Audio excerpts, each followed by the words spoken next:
কাঁচা কলা রেসিপি এতটা সুস্বাদু হতে পারে সত্যিই কল্পনা করতে পারিনি। আজকে তোমাদের সঙ্গে কাঁচা কলার দারুণ একটা রেসিপি শেয়ার করব, যেটা বানানো খুবই সহজ, খেতে খুবই সুস্বাদু, আর এটা থাকলে কোনো তরকারির প্রয়োজন হবে না। কাঁচা কলাটাকে ঠিক এইভাবে কেটে নিয়েছি, আর আমি দুটো কাঁচা কলা নিয়েছি। তার সঙ্গে দুটি আলুকে ছোট ছোট টুকরো করে কেটে নিয়েছি। এবার নিতে হবে আদা, আর তার সঙ্গে 3টি মতো কাঁচা লঙ্কা। তো এখন একদম পেস্ট করে নিতে হবে, আর এই পেস্টটাকে সাইডে রেখে দিচ্ছি। এবার একটা বাটিতে নিতে হবে বেসন। এখানে 5 থেকে 6 চামচ মতো বেসন নিয়েছি। বেসনের মধ্যে অ্যাড করে দিতে হবে কাঁচা লঙ্কা, আদার পেস্ট 1 চামচ। তারপর দিয়ে দিতে হবে স্বাদ মতো নুন, আর দিয়ে দিতে হবে হলুদ গুঁড়ো, আর দিয়ে দিচ্ছি সামান্য ধনের গুঁড়ো, লঙ্কার গুঁড়ো। এবার অল্প একটু কালো জিরে দিয়ে অল্প একটু জল দিয়ে ভালো করে একটা ঘন মিশ্রণ রেডি করে নিতে হবে। এই মিশ্রণটা তোমরা মটর ডাল দিয়েও বানিয়ে নিতে পারো।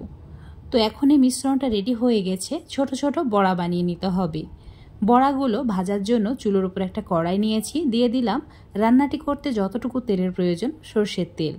একবারে দিয়ে দেবে, তাহলে বড়াগুলো ভাজাও হয়ে যাবে, আবার রান্নাটিও করা হয়ে যাবে। তো এখানে সর্ষের তেল দিয়ে রান্নাটি করবে। এখন বড়াগুলো ঠিক এইভাবে একদম ছোট ছোট করে দিচ্ছি।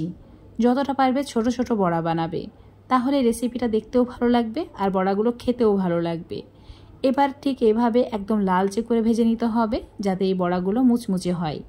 একইভাবে সব বড়াগুলো ভেজে নিচ্ছি, আর একটা প্লেটের মধ্যে তুলে রেখে দিচ্ছি। এই বড়াগুলো সন্ধ্যাবেলায় স্ন্যাক্স হিসাবেও তোমরা খেতে পারো, খুবই মুচমুচে হয়। এখন ওই তেলের মধ্যে ডুমো করে কেটে রাখা আলুগুলোকেও অ্যাড করে দিচ্ছি। তারপর গোল্ডেন হওয়া পর্যন্ত ভেজে নিতে হবে। আলুর কালার গোল্ডেন হয়ে গেলেই এর মধ্যে কেটে রাখা কলার টুকরোগুলো দিয়ে দিতে হবে। চুলোর ফ্লেমটা মিডিয়াম টু হাই রেখে কলা আর আলু আবারও একসঙ্গে ভেজে নিতে হবে।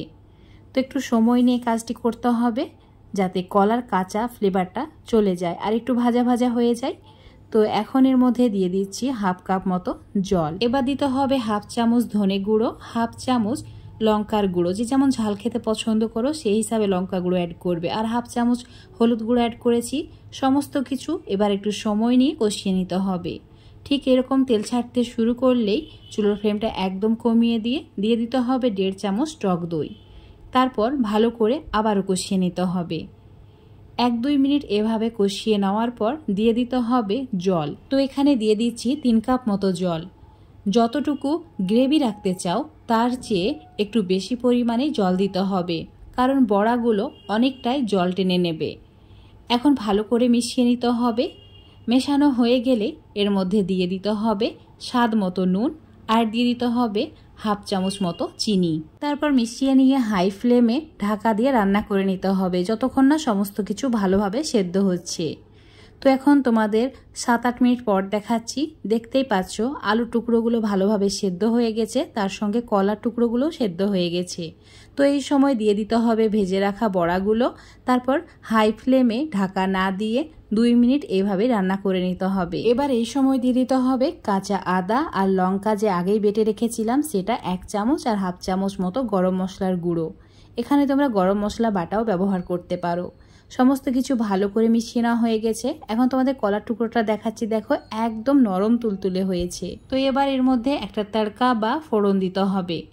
তো গ্যাসের অন্য চুলোয় একটা তড়কা প্যান নিয়েছি, তার মধ্যে দিয়ে দিচ্ছি 1.5 চামচ মতো ঘি। ঘিটা একটু গলে গেলেই দিয়ে দিতে হবে জিরে হাফ চামচ মতো, আর দিয়ে দিতে হবে 2টি ছোট সাইজের তেজপাতা, 3টি শুকনো লঙ্কা। এবার একদম লালচে করে ভেজে নিতে হবে, আর ভাজা হয়ে গেলেই দিয়ে দিতে হবে হাফ চামচ হিং, আর হিংটা দেওয়া মাত্রই চুলোটাকে অফ করে দিতে হবে।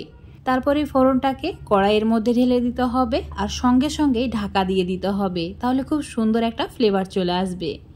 কিছু সময় ঢাকা দিয়ে রান্না করে নিয়েছি, মানে 1-2 মিনিট হবে।